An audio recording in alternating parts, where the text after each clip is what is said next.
Abraham Lincoln opposed the expansion of slavery into new territories, which threatened southern states to their very core.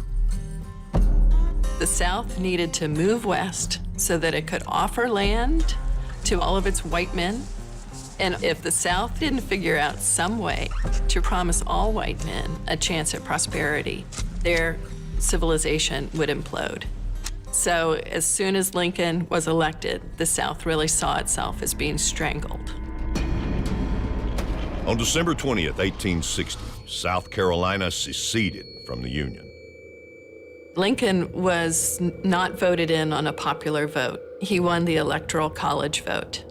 And so what the South basically argued is that he won the Northern election, but that he didn't win the Southern election. One by one, other states followed South Carolina's lead. The white South would have said, all we want to do is create a nation to make sure that we control our own destiny. We're fighting to preserve the rights of independence, the rights of property.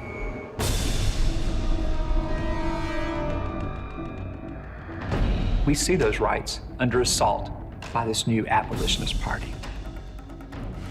On one hand, that doesn't make a lot of sense to us. Abraham Lincoln is still in Illinois, for heaven's sakes. Why do you need to leave the Union now? But we need to recognize that up to that point, the federal government had been largely in the hands of slaveholders. It's a turning point, it's a pivot point. And for the states who leave immediately, it's a danger. Tensions exploded when U.S. troops refused to evacuate Fort Sumter in Charleston, South Carolina. South Carolina says, we're out of the United States. We do not recognize the sovereignty of the United States within our borders. Therefore, that fort is ours.